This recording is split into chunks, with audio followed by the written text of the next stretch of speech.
0, 1.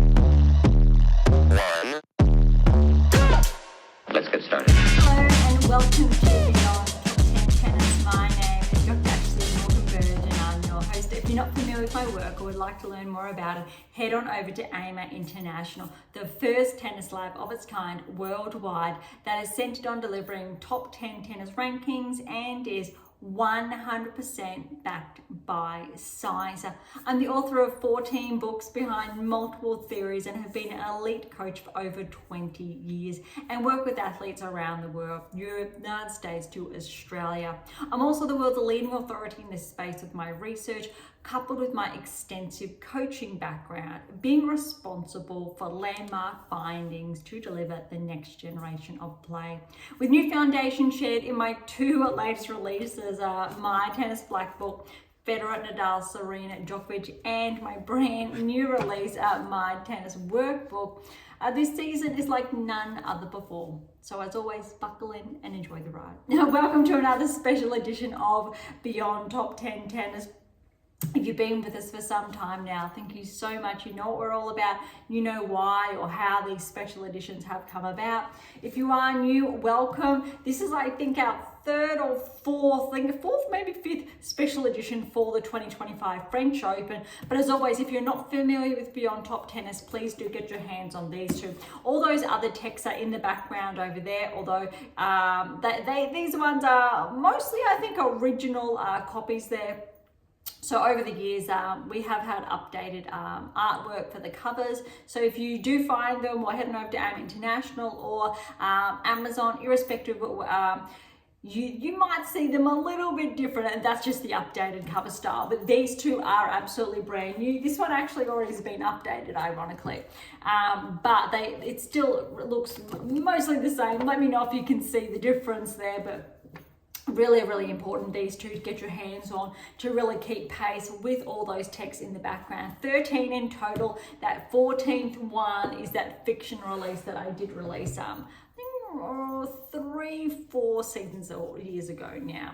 All right, I'm looking forward to today. I held off on sharing all of the insights for the round of 16 to let the quarterfinals unravel, because again, for those of you who have been following, if you haven't, quickly backtrack, tune into those earlier episodes, and then come back to today's episode. So then you can keep pace with this notebook. So we have been scribbling this down, and I have been sharing some key data points as well.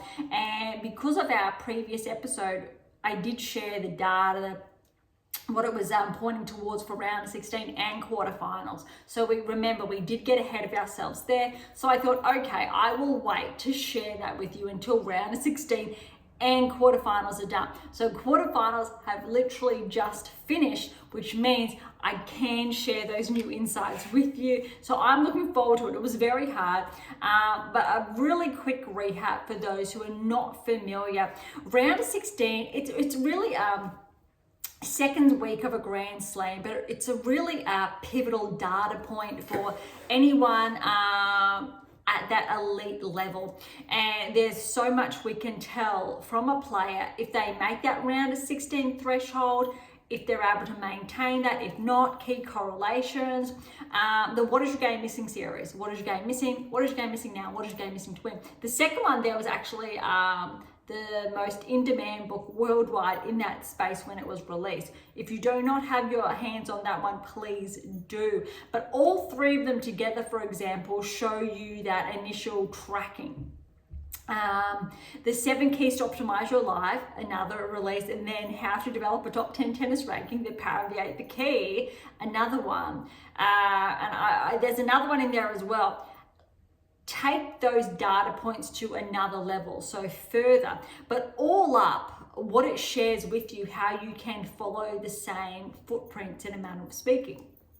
What I mean by that, round of 16 Grand Slam, key projections, but also with our key technical inferences. So there are players that will fall at the round of 16, why they're not able to achieve that again, or why they really fall at that quarterfinal stage, what their opponent has over them, etc. So there's a lot of moving pieces there.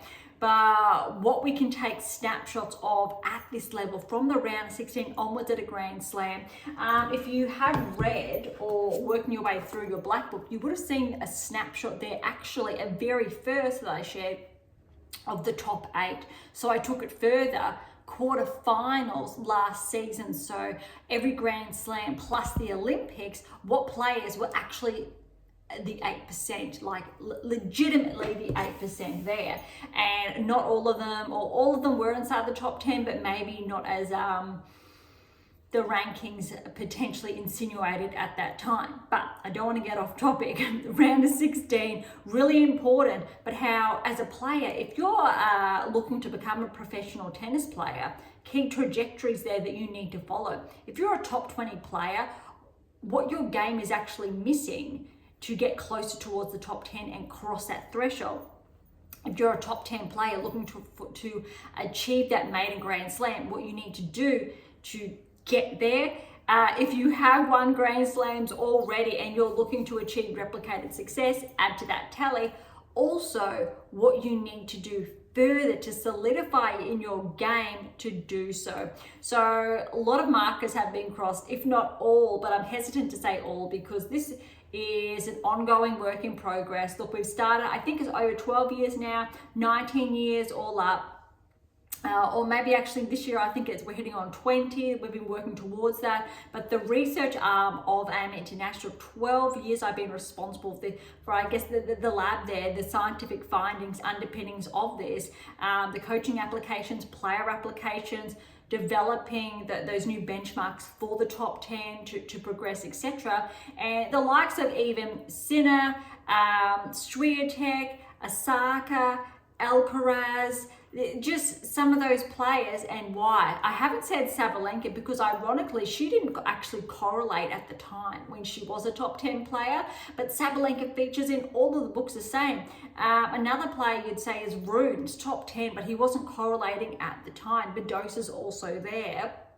But a different story now, the last few seasons. And absolutely for Sabalenka, the last 3-4 seasons, yes, but this is going back a few seasons ago. And remember when Swiatek was actually peaking, Sabalenka, I'll say, wasn't peaking at a similar level at that time. Barty, for example, was. Osaka really was.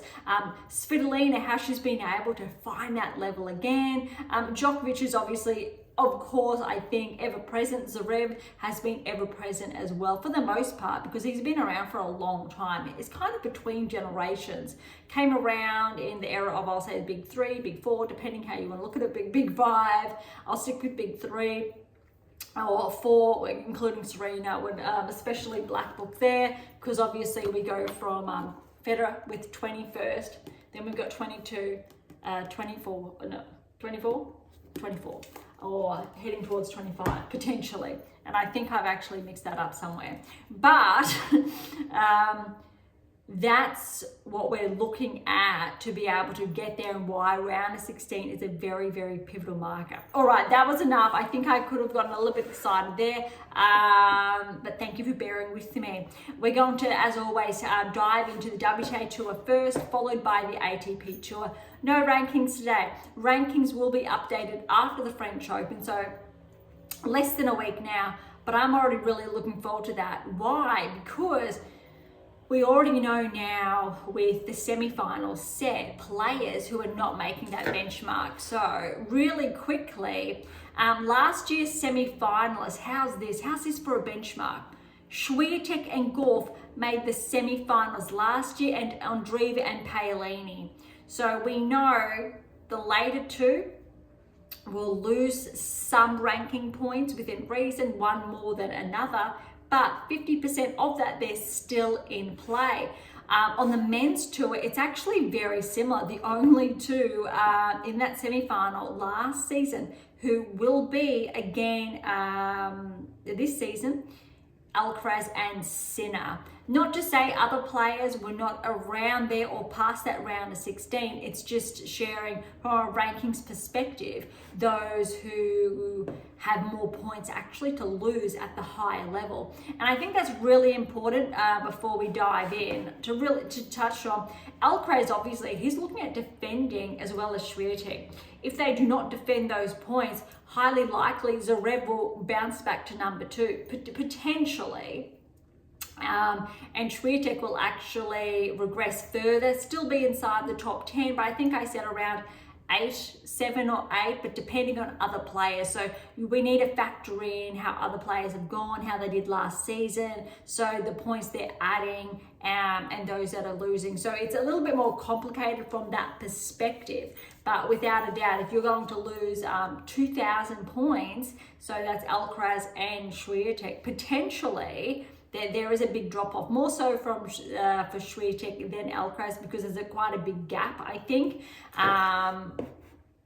on the men's tour. I'll quickly just take a peek. Yeah, so Fritz is the closest behind at 4, and there's literally 4,000 points. So the top 3 are very, very steady. A little bit different though for the women's tour, because Swiatek's been bumped back, just very almost similar rankings to 4. Palin is literally ahead by about 40 points prior, obviously, to the French. So we're looking at the most recent rankings when they were updated at the beginning of the French. Andreeva's following, so she will actually drop off points, ironically. But other players, not so much. Like Keys, I think, and Zeng, they're actually going to add points, which means Navarro will drop, so will Badosa.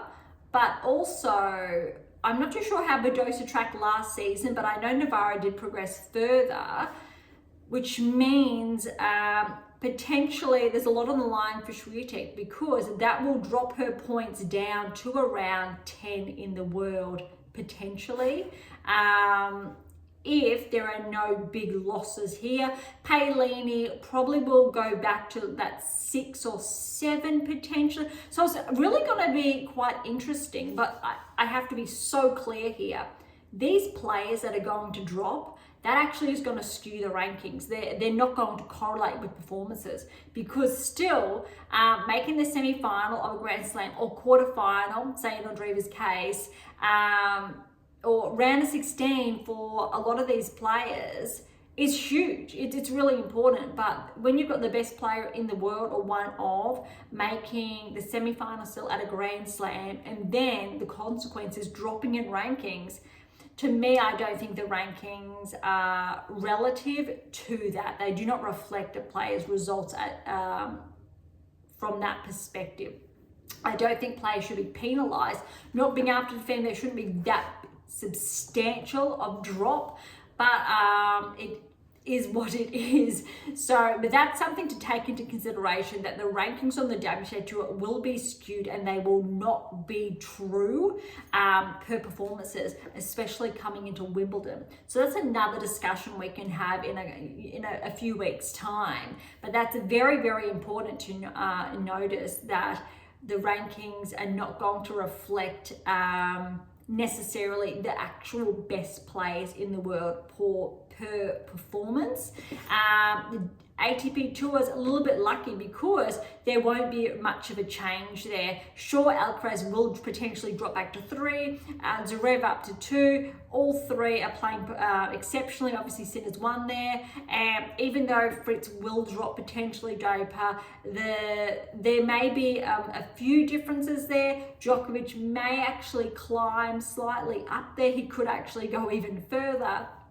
But it's going to be quite interesting, obviously, with Musetti as well. But the likes of Rudd could be bumped out of the top 10 again. De Minaur looks like it'll be bumped out. Rune potentially, but Paul may join the top 10 again. And Shelton is actually in a position to potentially join the top 10 after the French Open, potentially, should those earlier players I mentioned drop out.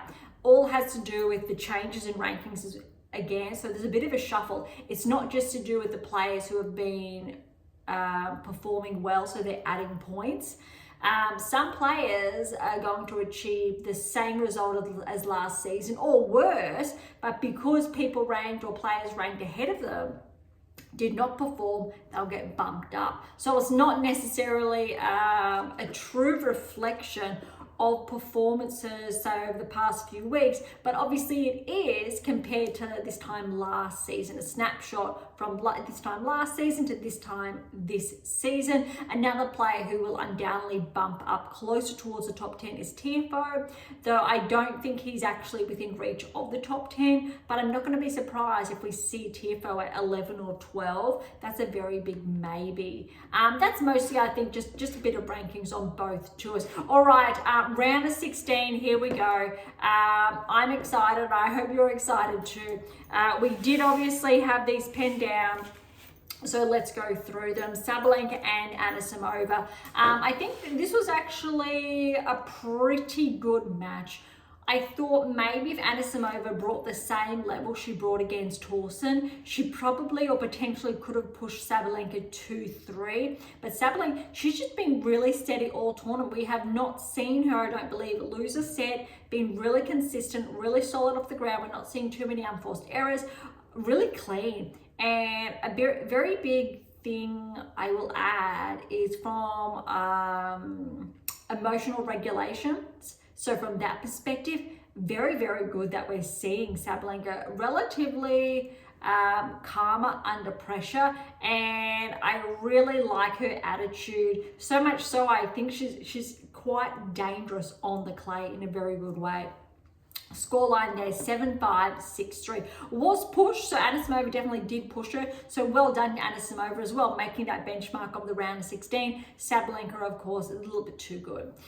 Next, we've got Zheng and Samsonova. This really didn't disappoint. It was looking at, was going to go to 3. Zheng was favoured to get through. We're really seeing her find her form again since we haven't really seen that so far this season. Yes, the last couple of weeks we've been seeing that from her. But again, I've touched on, of course, she wasn't able to make the finals in Australia again, but since she didn't have that many points to defend between, say, Australia and now, she's been able to maintain her ranking inside the top 10, fortunately, and now she gets to build on that, which is really good. But she does have a lot of points to defend in the later half of the season because she really finished last season very, very strongly. Samsonova, she actually didn't disappoint either. I was very impressed. Again, a good benchmark for the round of 16. Look, Zheng got the first set in the tiebreaker, 7-5. Samsonova stole that second set, ran away with it, 1-6 there. And Zheng, she did get the edge in that third, 6-3. Paolini and Svitolina, I tell you what, this was a little bit heartbreaking. It was reminiscent of the Australian Open this year. I do remember watching it from beginning to end, and the same this year. It was brutal.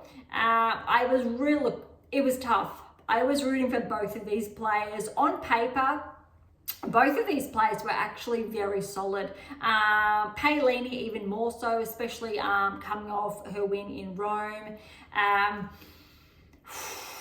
It was very, very tough. 6-4 to Paolini in that first set. Second set tiebreak was absolutely brutal. Svitolina snatched that tiebreak 8-6. That's how close it was, 8-6. But you know Svitolina, she is going to chase down every single point till...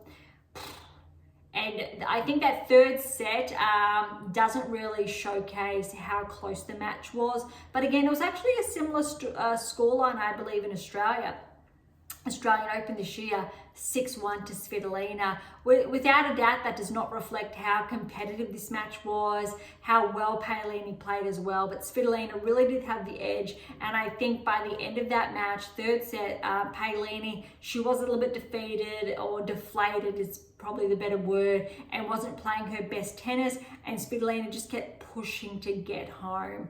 And that was huge. It's great to see Svitolina back at this level. I think a lot of people forget that Svitolina was inside the top 10 in the era where Serena was number 1 or inside the top 10, winning her slams, Svitolina was always showing up in the later end of the slams, or that round of 16 benchmark, for example.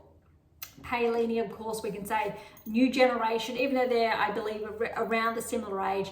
Paolini, obviously, we know started to really peak last season, which is a really good reminder that every player peaks at different times. We can talk about Gauff, Andreeva peaking in their teens, even Swiatek, Sabalenka, I'll say peaking around that mid-20s, so 25 onwards, really started to cause that trouble, 27 now. But each player is actually quite different, and there are rulers around the why there. So it's just a little bit of a fun fact there. Similar with Alcaraz Sinner, I think it was like a 1-2 year lag, for example. All right, so that is Svitolina through to the quarterfinals, and that's tough for Paolini considering she was a finalist last year. Right, next one we had Swiatek and Rybakina, round of 16. This was incredibly hard to watch. Rybakina played the best tennis of her life, or the best tennis I have seen her play potentially since she won the Wimbledon Championships. She played absolutely phenomenal. It was just impressive, but it was also heartbreaking if you were going for Swiatek, seeing her blown off the court. Well done to Rybakina, 6-1 against the defending champion. Swiatek regrouped, second set, took a few deep breaths, came back. Just this set was very, very close though. Swiatek took it 6-3, but I feel like it was a lot closer than that scoreline actually suggests. Similar to that second set, it was neck and neck. In that third set, 7-5 to Swiatek, but really it was an incredibly close match. Well done to Rybakina, that was huge. Well done to Swiatek, which reminded me, Australian Open this year, semi-finals, Madison Keys, third set tiebreak, she took over Swiatek. I think it was 10-8, something like that, in the third set. And I feel like this would have been brutal for Swiatek to be almost in a very similar position. Sure, it wasn't a tiebreak, but it was so tight, so close, and she just scraped through. So that was actually really interesting to watch. All right, next we had Andreeva and Kasatkina. Kasatkina I think came out 3-love, 4-love around there. I think she was at 4-1 from memory in the fourth round. Andreeva, she just played cool, calm, played her game, and she just steamrolled. 6-3 she came back, so it must have been up 3-love. And then Andreeva got that momentum there. It was very impressive. Kasatkina regrouped for that second set, neck and neck most of the way, and I think Andreeva to stag that final break when they're about 5-all from memory. So that was 3-5. And then we had Boisson and Pegula, and I think this is a huge story. Look, I'm relating, and I'm sure if you are an Aussie watching the Australian Open, if there's an Aussie playing, especially in those later rounds, you're going to get excited. If you're in the UK and you have a Brit like Andy Murray or now Jack Draper, for example, in the later rounds, you're going to go a little bit wild. US Open crowd, and you've got the likes of a Serena there when she was playing, or a Tiafoe, or a Fritz finalist last season. You are also going to get a little bit rowdy, because there's nothing like having a local player at that home slam. And I tell you what, the French crowd, I believe, really pushed Boisson over the line here. It was tough, incredibly tough, I think, for Pegula. Look, Pegula played some good tennis, not her best tennis. She was really consistent, but I'm going to actually say that Boisson, she just stayed steady, played her game, stayed steady, and I don't think Pegula took the advantage in just those little circumstances where she could have. Really small, because Boisson just played incredible tennis. Pegula, yes, she's the third seed, third player in the world. Arguably, if we put her performances, we would actually put Swiatek there and just put, I think, Pegula back to 4, Paolini stayed at 5, for example, or switching around, especially clay court season. But coming obviously into the French, third seed Pegula, she's done a hell of a job making the round of 16, more so because I don't believe Pegula played the French Open last season. This is actually a really good performance. So keep that in mind. This is actually going to add to Pegula's ranking, this result, which is again going to make it very hard for other players, again without, adding to minusing depending on where they fall and so how the rankings will look this time next week. So Boisson, 3-6. 6-4, 6-4. That is absolutely a fairy tale story, considering Boisson took out Giacomo earlier or in the third round in 3 incredibly tight sets. Coming back to win against Pegula in the 4th round was really, really impressive, and that's not obviously where it ends. All right, we've got 2 more for the round of 16, Keys and Baptiste. I was really looking forward to this. I don't think Baptiste played the same level she played against Blaise Miniere when she really just came out and played some solid tennis. Keys just took advantage of that. She just played her game strong. I'm not going to say Keys lifted her level. She just played, I will say, the way Keys plays. And it was too good for Baptiste. 6-3, 7-5. Like what Keys was doing. And with how she played, I really wanted to give her a chance to push through her quarterfinals. Who she would have played, or she did play, depending if you're listening to this after watching it or you haven't watched them yet. All right, but the last round of 16, so before I get there, is Gauff and Alexandrova. This one I'm going to say was a little bit lackluster, purely because Gauff just played some solid tennis. Alexandrova, it took her a while to warm up. Gauff, she just dished out that bagel in the first set, 6-love. Alexandra just wasn't able to get in, wasn't able to find her groove, no rhythm there, and Coco did not let up. Second set was a little bit more close. So it was neck and neck, and I think Coco got that break late in the when it was around 5-all as well, and she did, I believe from memory, served that out. Again, I've watched a lot of tennis, so I may be incorrect, so I do apologize if it was a one or the other. So 6-love, 7-5 to Gauff, and she just played good. Probably not, I didn't see Gauff lift her level, but in all fairness, I don't think she was pushed to do so, but she was able to play that level Alexandrova delivered and then just up the ante slightly. Similar, I'll say, to Keys' match as well. And that's why watching both of these round of 16 matches, it was more of a question of who's going to lift their game more and or who's going to be, is going to be forced off the court more, who's going to have a higher amount of unforced errors, for example, which brings us to the quarterfinals. All right, I will start at the top. Most of these did go as, I will say, anticipated. Not all of them, but we'll go over that. But before I get ahead of myself, let's check the paperwork here. Round of 16, we had Sabalenka over Sabalenka and Samoa. Was Sabalenka going to get through? Yes, we had that through. Sampson over Zheng. We had Zheng. Yes. Paolini, Svitolina. We had Paolini, but that's incorrect because Svitolina, she caused that upset there. Rybakina, Swiatek, yes, we had Swiatek to get through. Andreeva, Kasatkina, we had Andreeva to get through, yes. Pegula, Boisson, no, Boisson did get through. We had Pegula there. That was a good upset. Keys, Baptiste, yes, we had Keys. Alexandrova, Gauff, we had Gauff there.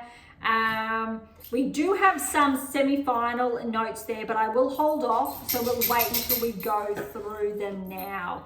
The potential lineups. So when we're looking at the quarterfinals, so I don't want to get ahead of ourselves just yet. Quarterfinals, though, it was, I will say, interesting in one word. Purely because Sabalenka, she lifted her game against Zheng. Zheng got a win, and I believe it was her first win over Sabalenka, literally, I think, 2-3 weeks ago now. And I really thought maybe this was going to push to 3. Maybe Zheng was going to cause a little bit of an upset there. But look, first set didn't disappoint. It went all the way to a tie break, and Sabalenka, She got the early breaks, 7-3, she closed that out. And I tell you what, Sabalenka, she just played steady. I don't think Zheng did actually bring her best tennis. That said, all credit to Sabalenka, I feel, not allowing Zheng to really find her groove, and I think that was really important. So well done to Sabalenka getting through to the semi-finals. Keep in mind, last year Sabalenka made the quarterfinals and fell to Andreeva. So Sabalenka making it to the semi-finals this season, she's actually adding points. All right, next quarterfinals, Swiatek and Svitolina. This was a little bit nail-biting, a little bit.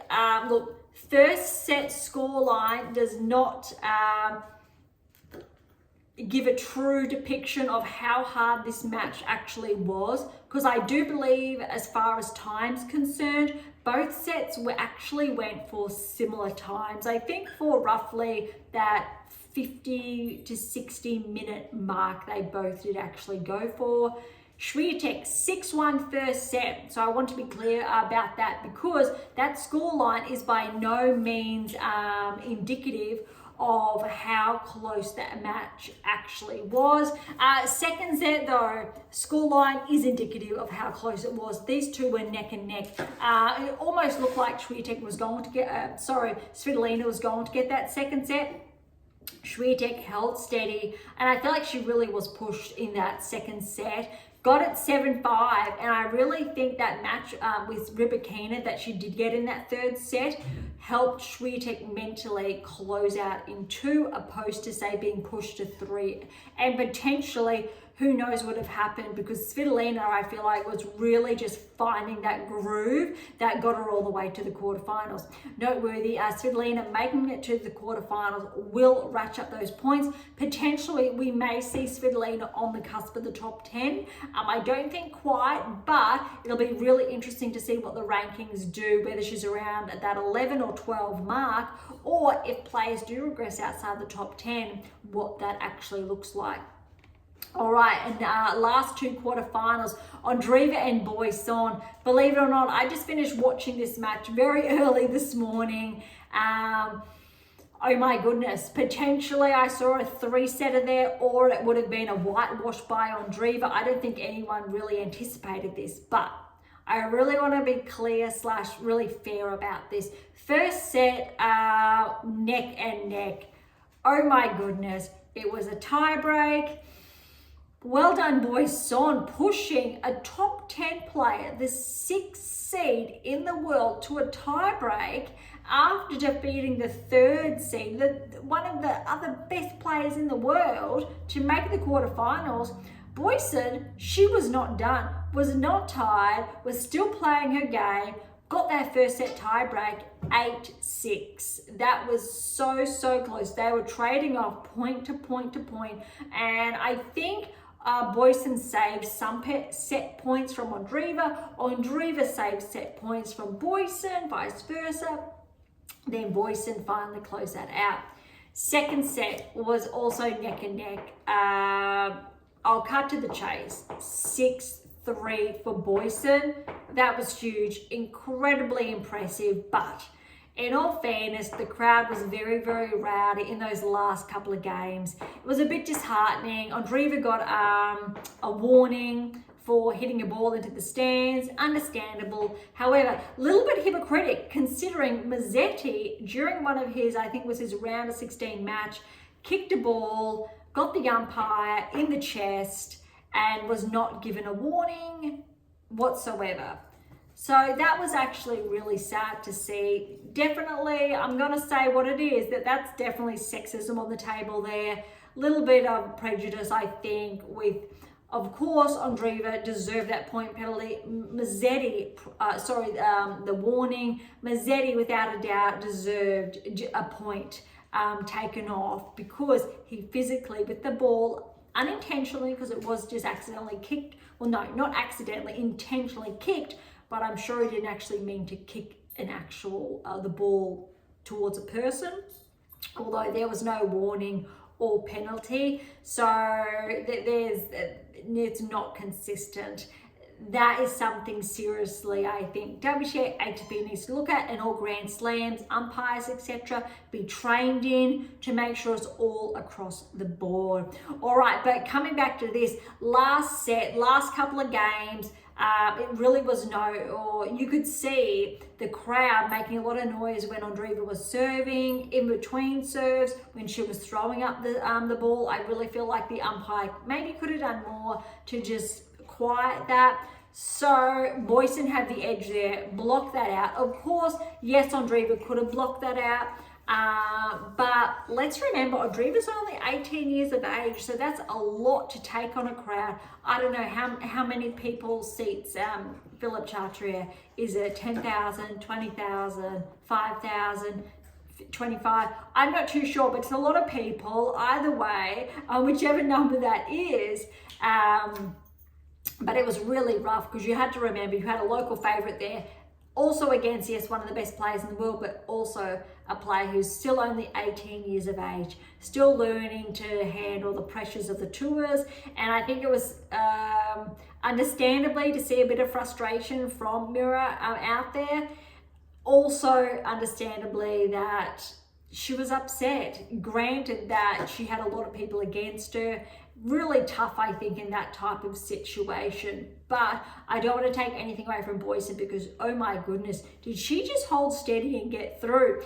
But remember, I did share earlier this week in our prior special edition episode that there is always a very, very big upset and always an outlier. Always, or typically always, a player who is not expected, whether it is a player ranked outside the top 10 or outside the top 100. Boisson's in the 300 somewhere. Obviously won't be for too much longer. But even more so that she did get actually a wild card, which I think makes it even more exciting. All right, the last of the quarterfinals was Gauff and Keys. Again, look, this one didn't disappoint because it did push to 3. However, we did see Gauff really run it home in the third, and I think Keys' level just dropped off slightly. But look, Keys got that first set tiebreaker, which was really pivotal, I think. Took it home 8-6. It was really, really close. That said, Keys was leading, then Gauff leveled up, then Gauff was in the lead, I believe. Then Keys broke back and finally was pushed to a tiebreak for Keys to snag. It looked like potentially Keys was going to close it out in 2. She's playing some really good tennis, just 2 tight sets.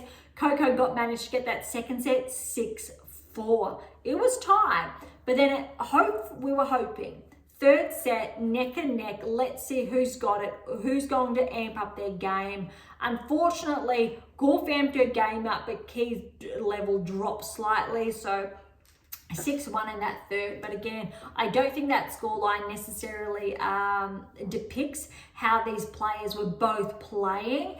It was very, very tight, but great to also see. Again, noteworthy, Gauff made the semi-finals last season, so she's not actually adding any points to her tally at this stage. All right, let's have a look. Sabalenka Zheng, again, what did we have down? You can zoom in to see what we've been sharing. Sabalenka, yes, she did progress through to the semi-finals.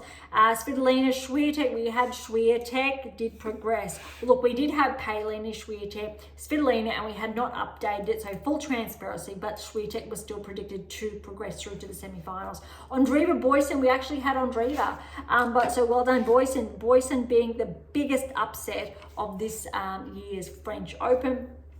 Keys Gauff, we had Gauff 75%, not too bad. Earlier one, I'm going to call it, it's around that 80% mark. So that's actually great to see as well. Yeah, all right. I think that is actually, before we get ahead of ourselves again, before I move over onto the ATP Tour, we've got some semi-final action to talk about really quickly. And I hope all of you are just as nervous / excited as I am. Look, Sabalenka Swiatek, you really can't call it. Both of them are playing exceptional tennis. If anything, I guess I hope it goes to 3 sets. I hope we see the best 2 players in the world. I keep saying that, and they really are at this stage, irrespective of Swiatek dropping back to 5. literally 2 weeks ago, which unfortunately skewed the seedings. Absolutely, it's not to say Gauff's not one of the best, but these two are the leading Grand Slam champions. Maybe, just maybe, it might be Gauff's time again. But between these two, Sabalenka, Swiatek, I think irrespective who gets through will be the favourite.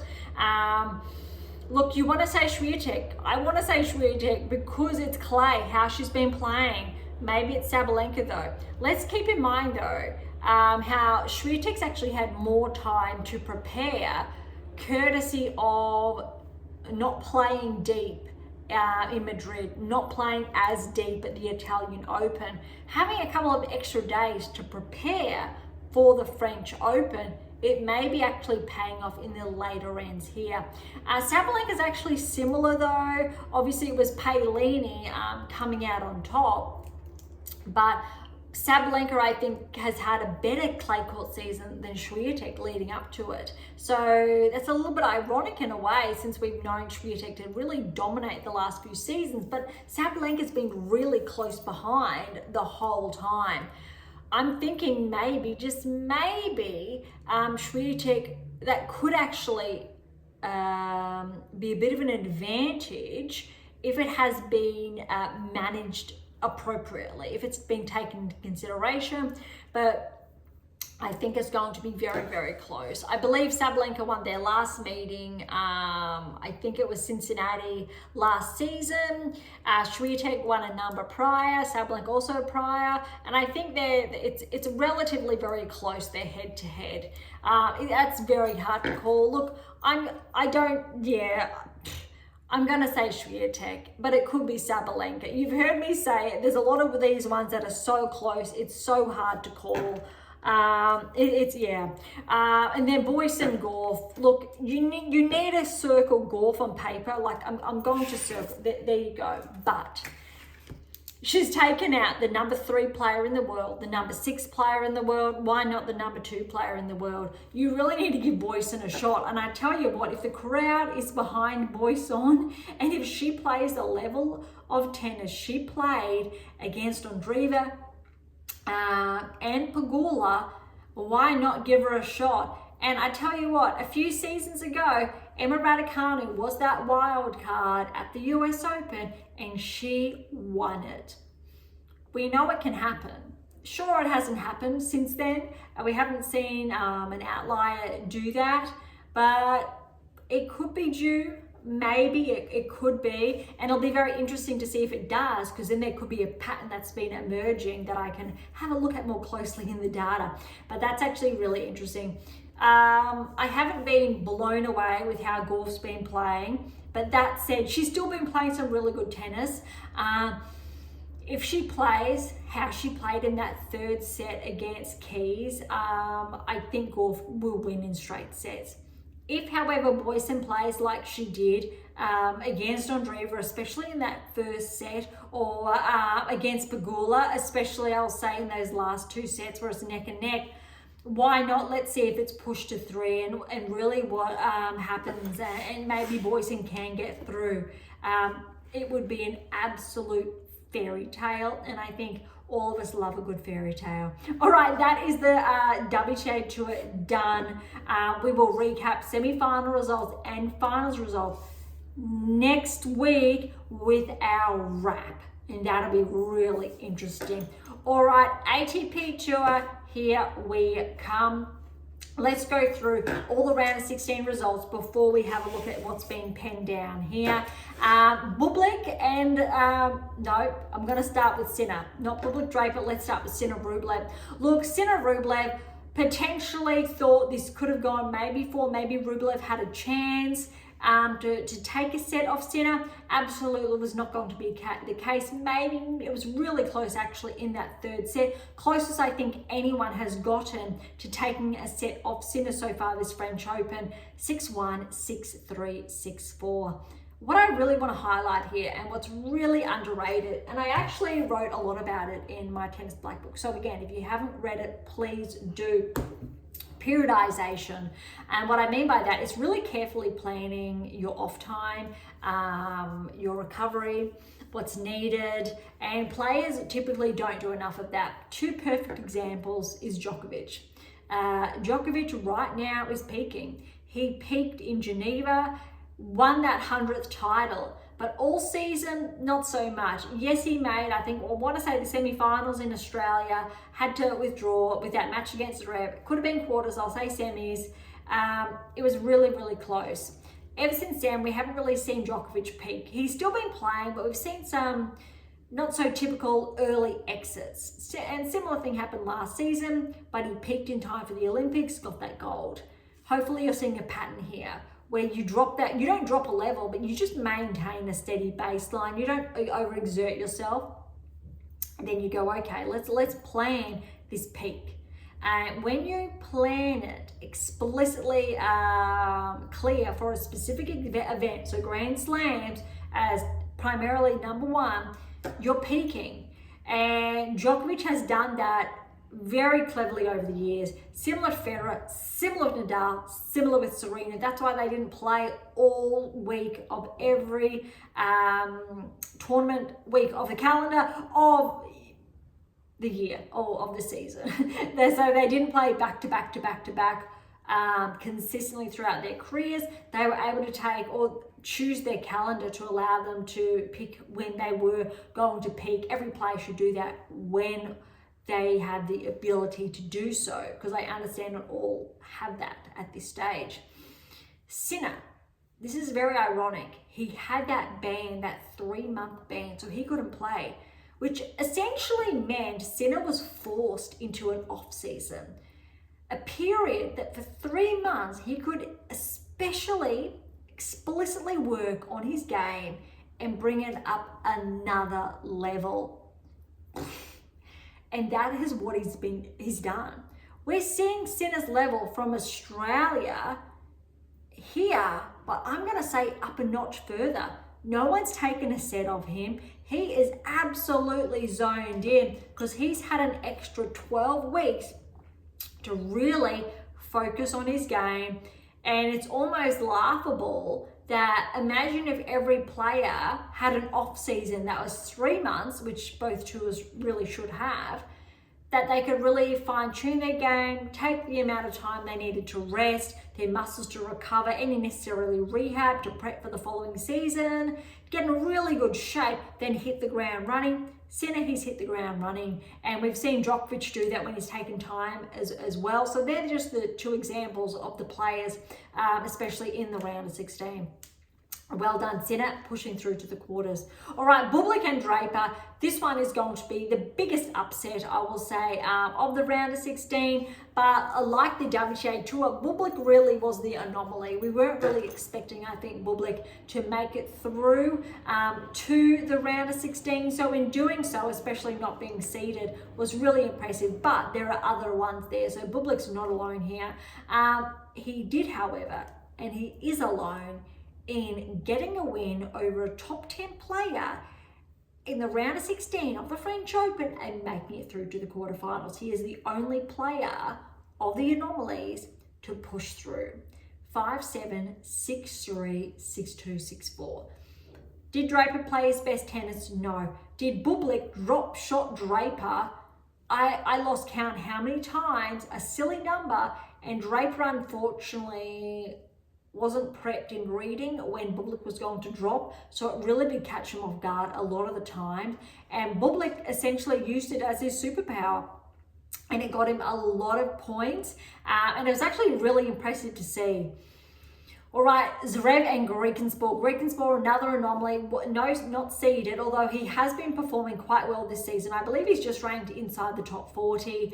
But Zverev, look, 6-4 first set is actually quite tight. You could see something wasn't quite right in that second set, and unfortunately Griekenspor did retire.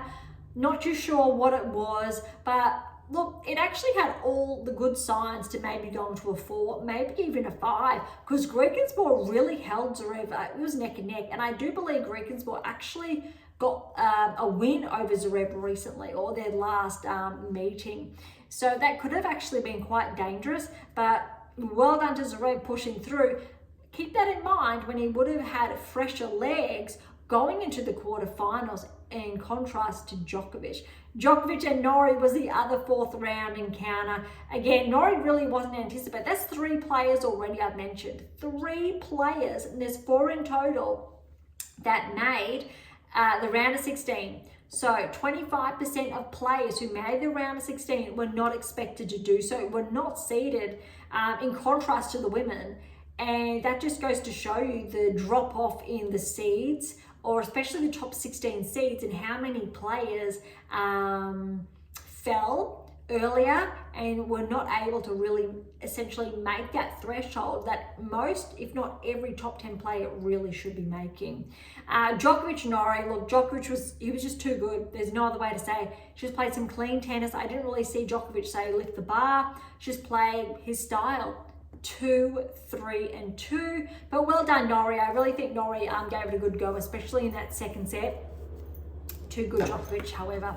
All right, we've got 2 more. No, we've got a few more. We're halfway through. Musetti and Rune. Look, this almost could have gone to 5, but Musetti really, I'm going to say, raised his game in the 4th set. Look, first set, 7-5 Musetti. It was neck and neck, these two. Second set, Rune actually got an early break and was able to hold that 6-3. Musetti, it was the opposite there. Held, got an early break, 6-3 to Musetti. And then you really could see, I think, the distinction between their levels of play, why Musetti's really on a current performance peak, currently surging, and why Rune's really, I think, his baseline is very solid, top 10 solid, but what's stopping him from progressing, say, further than, say, round 16 at this year's Grand Slam? Musetti with the win, 7-5, 3-6, 6-3, 6-2. Tiafoe and Altmaier is the next round of 16 match. Altmaier also another, I'll say, outlier there. He's been playing some great tennis, and looking at the two of them play, it was very, very close. Tiafoe did get through in 3, but I think he was very lucky to get through in straight sets. 6-3, 6-4, 7-6, 7-4, that tiebreak was. Keeping in mind, it was very close. Tiafoe played some really good tennis, but maybe not his best. Altmaier, I think, really did push, especially in that 3rd set tiebreak. Then that was 7-4. Very, very close. It would have been interesting if it did actually go to 4, but that was, I think, some of the best tennis I've seen Tiafoe play this season on the clay, nonetheless. All right, Paul and Popyrin. I think Alexei, especially with his earlier matches or those 2 brutal tie breaks against Berge, he really wasn't, I will say, up to par, or you could see the difference in the levels between 25th seed and the 12th seed in Paul. Paul, I'm not going to say he lifted his level, just played some really good tennis. Popyrin, it was just the difference between their current levels, or their current baselines. 3, 3, and 3 to Paul. It's a really good performance there. Alcaraz and Shelton then. This was actually really interesting. We've got 4 sets here. That first set went to a tie break. 10-8 to Alcaraz. I believe both of them had set points on different occasions, and Shelton just missed out on that.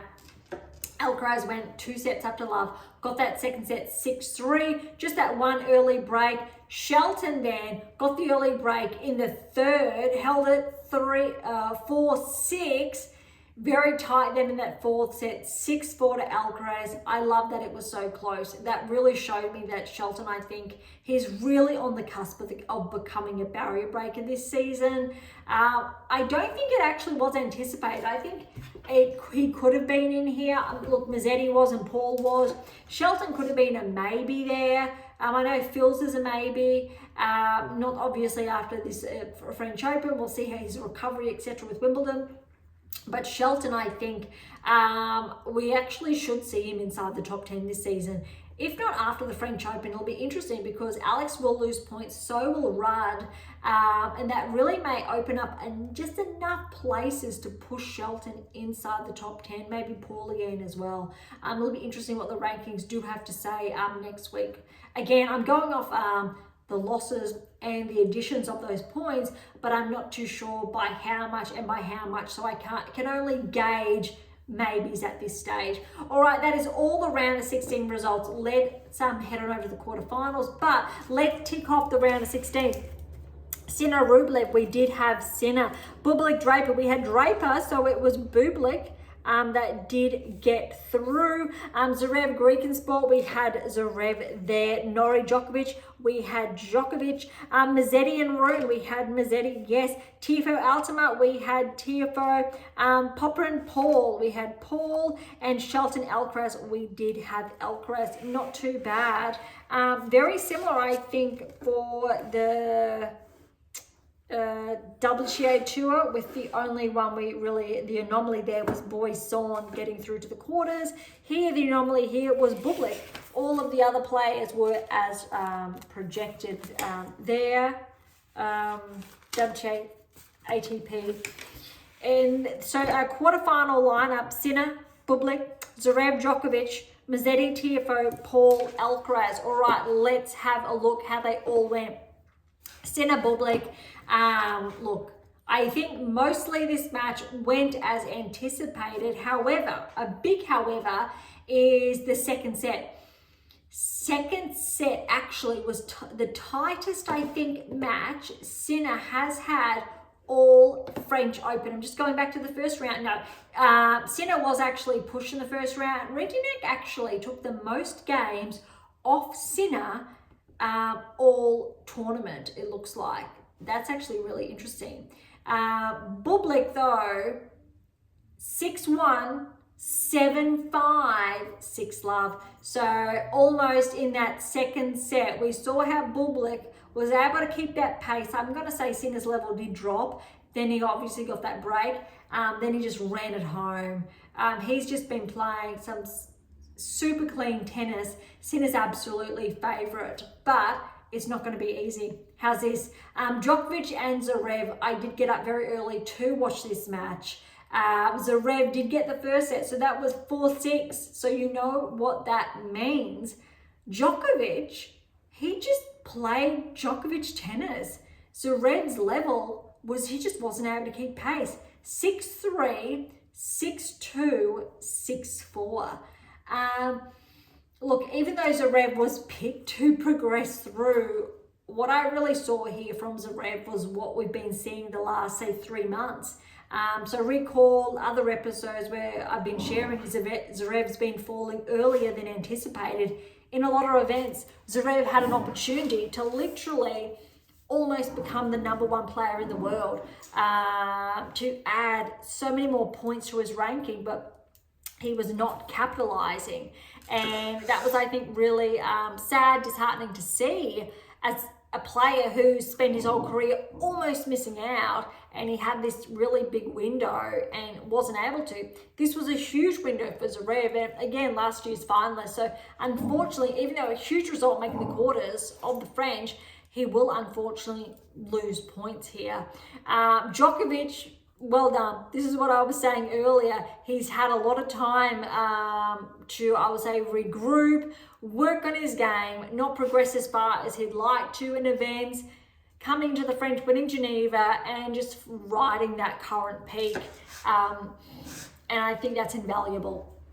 Well done to Novak. All right, the last two, so we're halfway there, Musetti and Tiafoe. I think this one mostly went as anticipated. Musetti was favoured, definitely being the clay court specialist there. Look, if it was on hard court, definitely would have given Tiafoe a shot there, or even in 5. But Musetti, he was just too clean, I'll say, on the clay. Especially his movements, 6-2, 4-6, 7-5, 6-2. All credit to Francis, I think, keeping up with Musetti, especially in the, taking a set, and that third set as well was really tight. Fourth set, you could see Musetti run away with it slightly. All right, last one, Alcaraz and Paul here. This was brutal. I think Paul just did not have the legs. He didn't have the legs to keep up with Alcaraz. Alcaraz came out of the blocks firing. 6-love, 6-1, third set, we saw the Paul that really, you know, got through third round, through to the round of 16 over Popperin, for example, playing some good tennis. Let's keep in mind, Paul had a brutal third round against Kakanakov, that 5-setter. Alcaraz, yes, he's lost 1 sets here and there in the third and the fourth, for example, and I think maybe in earlier ones as well. No, yeah, so again, his second round, his first round was straight sets, but he's had 3 straight 4 sets, and now he's got a straight sets there. So it was 6-love, 6-1, 6-4. All right, let's see who we had. Sinner and Bublik, we did have Sinner. Zverev Djokovic, yes, we had Zverev. Musetti Tifo, we did have Musetti. Paul Alcaraz, we did have Alcaraz. Not bad there. The only anomaly there overall was Boisson progressing across both tours, so I'm going to say that's not too shabby either. As far as, look, semi-finals are concerned, it's absolutely going to be brutal. But you got Musetti Alcaraz. I actually think this could be really interesting, Alcaraz-Musetti, purely because how Musetti's been playing. I'd love to see Alcaraz-Musetti push to 5. I really would. You really need to go with Alcaraz. Similar with why you need to go with Swiatek on clay, even though Sabalenka's playing incredible tennis. Musetti's playing really good tennis as well. The form he's in, how cleanly he's hitting the ball. I'm still going to say Alcaraz. Part of me really hopes Musetti pushes him to 5. Let's really see what these two are made of. I think that'd be really exciting. Sinner Djokovic. You have to go with Sinner with how he's been playing. However, this is a really interesting, similar, so remember, flashback to a season ago, the gold medal match when Djokovic got the win over Alcaraz, or the Wimbledon Championships, where I think I'm correct in saying Alcaraz got the win, I believe, over Djokovic. And it was so tight, just brutal. I think Sinner now has the opportunity, and Djokovic. Let's see, can Djokovic do the same? Can Djokovic get the win over Sinner? Or can Sinner get the win over Djokovic with how close Alcaraz and Djokovic have been respectively in those matches? We haven't really seen Sinner and Djokovic at that level recently that I can recall anyway in the last 12 months, like the Alcaraz-Djokovic matches we've seen. And that's what I think is really big, or is going to be really interesting. I'm putting Sinner because he's been playing exceptional tennis. And maybe, look, Zverev pushed Djokovic, but he looked like he pulled up really well. But undoubtedly, Sinner has the fresher legs with how he's been playing. And we really could see that rematch of the Sinner-Alcaraz final. Well, it was semi-final this time last year, but what we were hoping for, the 1 and 2. And if the rankings were not, I will say, changed 2 weeks ago because of Swiatek not being able to defend Rome, and she'd still be number 2 in the world, potentially would have 1 and 2 in the women's final. But let's have a look. Since we're not going to come back till the finals, we're saying Swiatek and Gauff will make the finals. Potentially, you need to give Gauff an edge. You do, but let's go with favourites in Swiatek. Let's say Alcaraz and Sinner make the finals.